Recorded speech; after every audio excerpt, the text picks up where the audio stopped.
The moment Jack Sullivan opened his front door, time seemed to stop. Standing before him wasn't the blind date his sister had arranged, it was Eliza, the woman who had walked out of his life 5 years ago, leaving him alone with their 3-year-old daughter. Their eyes locked, and in that frozen second, 1,000 memories crashed through him like a tidal wave. If you've ever wondered what happens when your past collides with your present in the most unexpected way, stay with me for this incredible journey of heartbreak, forgiveness, and second chances. Don't forget to like this video and subscribe to our channel for more stories that touch the soul and remind us of the complicated beauty of human relationships. Jack's hand gripped the doorknob so tightly his knuckles turned white. He couldn't speak, couldn't move. Eliza looked different, her once-long chestnut hair now cut into a stylish bob, her frame slightly thinner, but her eyes were the same deep blue that had once been his whole world. "Jack," she whispered, her voice catching. She looked as shocked as he felt. I didn't know. The profile just said, single father. There was no picture and the name listed was J.S. Behind him, 8-year-old Lily called out from the living room. "Daddy? Is your friend here?" The sound of his daughter's voice snapped Jack back to reality. Lily, who barely remembered her mother. Lily, who he'd promised to protect from any more hurt. "You need to go," he said, his voice low and tight. He started to close the door, but Eliza put her hand out. "Please," she said. "Just 5 minutes." Jack's neighbor Mrs. Chen had agreed to watch Lily during his date. He could see her coming up the walkway now, right on time. He hesitated, then nodded curtly. 5 minutes. That's it. After settling Lily with Mrs. Chen, Jack and Eliza sat in tense silence at his kitchen table. The house was modest but warm, a home he'd built for himself and Lily after Eliza left. Family photos covered the refrigerator, none of them including her. "You look good," Eliza said finally. "What are you doing back in town?" Jack asked, ignoring the compliment. "Last I heard, you were in California." Eliza's fingers fidgeted with the strap of her purse. "I moved back 3 months ago. I'm teaching music at Westridge Elementary now." Jack felt a bitter laugh rise in his throat. "So you're working with kids now?" Ironic. The hurt that flashed across her face gave him a moment of dark satisfaction, but it quickly faded, leaving only the familiar ache. "I deserve that," she said quietly. "I deserve all of it. But Jack, you have no idea how many times I've thought about reaching out to you, to Lily." "Don't," he cut her off. "You don't get to say her name like that. Not after walking out on her. Do you have any idea what it was like? Trying to explain to a 3-year-old why her mother wasn't coming home?" Eliza's eyes filled with tears. "I was sick, Jack. I wasn't thinking clearly. Postpartum depression doesn't last 5 years, Eliza. It wasn't just that." She took a deep breath. "After I left, I was diagnosed with bipolar disorder. I was in a manic episode when I left. I convinced myself you and Lily would be better off without me. And then the shame of what I'd done, it was paralyzing." Jack stared at her, processing this new information. He remembered the mood swings, the sleepless nights, the impulsive decisions. But she had refused help, refused to see anyone. "Why didn't you tell me? We could have faced it together." "I was terrified. My mother had it, and I saw how it destroyed my father. I didn't want to be a burden to you." She wiped a tear away. "I'm not making excuses. What I did was unforgivable. But I've been in treatment for 4 years now. I'm stable. I'm on medication. I've done a lot of work on myself." Jack's phone buzzed, a text from Mrs. Chen saying Lily was asking when he'd be back. 5 minutes had turned into 20. "I need to go," he said, standing up. "Lily's waiting." Eliza stood too. "I understand. But Jack, I'd like to meet her." Properly, I mean. When you think it's appropriate. If you think it's appropriate. Jack felt a surge of protectiveness. I don't know if that's a good idea. I'm not asking to be her mother again overnight. I know I lost that right. But she deserves to know who I am, even if it's just as a friend of yours at first. As they walked to the door, Jack found himself studying Eliza's face. Behind the new haircut and the signs of aging, he could still see traces of the woman he had loved so deeply. The woman who used to sing Lily to sleep. The woman who had once been his best friend. I'll think about it, he said finally. That's all I can promise. Eliza nodded, understanding this was more than she deserved. Thank you. And Jack? I really am sorry for everything. After she left, Jack stood at the window watching her walk to her car. His mind was a storm of conflicting emotions, anger, hurt, confusion, and something else he wasn't ready to name. When he picked up Lily from Mrs. Chen's, his daughter immediately asked about his date. Did you have fun, Daddy? Was she pretty? Jack managed a smile.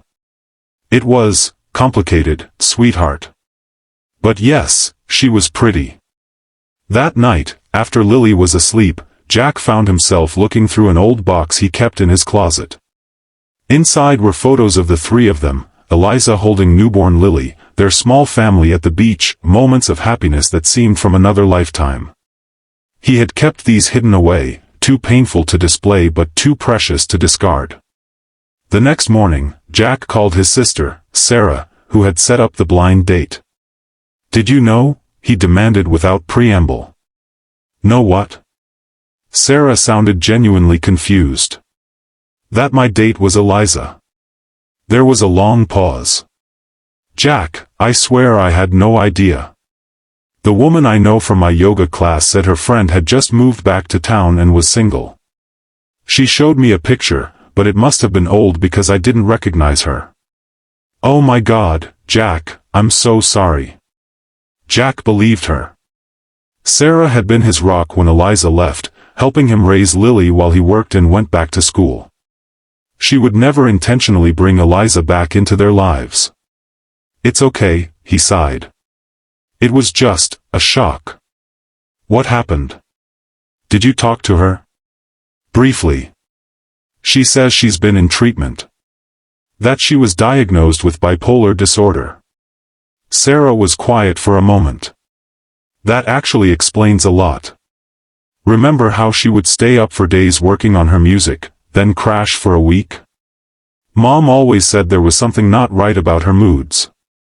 Jack had dismissed his mother's concerns as old-fashioned thinking, but now he wondered if she had seen what he was too in love to notice. She wants to meet Lily, he said. And how do you feel about that? Terrified. Angry. Confused. He ran a hand through his hair. Lily asks about her sometimes. I've always just said that her mom loved her but wasn't able to be with us. I never wanted to turn her against Eliza, even when I was at my angriest.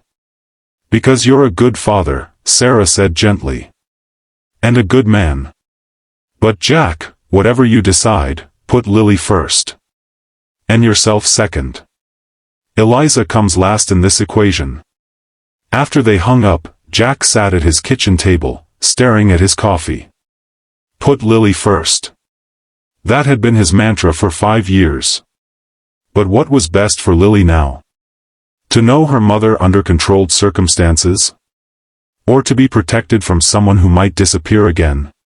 3 days later, Jack received a text from an unknown number. This is Eliza. Sarah gave me your number. I understand if you don't want to respond. I just wanted to say again how sorry I am for everything. Jack stared at the message for a long time before saving the number. He didn't respond that day, or the next. But a week later, after a particularly difficult night when Lily had cried asking why she didn't have a mommy like her friends, he finally texted back, "We need to talk more before I decide anything about Lily." They agreed to meet at a coffee shop halfway between their homes. Jack arrived early, choosing a table in the corner where they wouldn't be overheard. When Eliza walked in, he noticed she looked nervous, clutching her purse strap the way she always did when anxious. "Thank you for meeting me," she said, sitting down across from him. "I'm not making any promises," Jack said immediately. "I need to understand exactly what happened, and I need to be convinced you won't hurt Lily again." Eliza nodded. "That's fair." For the next hour, she told him everything. How the depression had started during pregnancy but worsened after Lily's birth. How she'd begun having manic episodes where she'd stay awake for days, convinced she needed to pursue her music career immediately. How during one of these episodes, she'd packed a bag and left, certain that Jack and Lily would have a better life without her dragging them down. "I ended up in California because I had a friend there," she explained. "When I crashed from the mania, I fell into the deepest depression of my life. I knew what I'd done was unforgivable, and I was too ashamed to come back. My friend finally convinced me to see a psychiatrist, and that's when I got diagnosed." "Why didn't you contact us once you were stable?" Jack asked, the question that had haunted him for years. Eliza's eyes filled with tears. "I tried to write so many letters, make so many calls. But each time, I'd think about the pain I caused, and I'd convince myself you were better off without me disrupting your lives again. My therapist calls it catastrophic thinking, assuming the worst possible outcome. It's part of my condition, but I've been working on it." Jack absorbed this, trying to reconcile the woman before him with both the woman he'd loved and the woman who had abandoned them. "I need to know that you're stable," he said finally. "That you won't come into Lily's life and then disappear again. She's old enough now to really be hurt by that." "I understand," Eliza said. "I've been on the same medication for 3 years. I see my psychiatrist monthly and my therapist weekly. I haven't had a major episode since I started treatment." She reached into her purse and pulled out a business card. "This is my doctor. You can call him. I've signed a release form allowing him to discuss my treatment with you." Jack was surprised by this gesture. "You've thought this through." "I've had 5 years to think about what I would say if I ever got the chance to see you both again." She hesitated. "Can I ask, how is she?" Something in Jack softened slightly. "She's amazing. Smart, creative, stubborn as hell. She plays soccer and takes piano lessons. She loves animals and wants to be a veterinarian."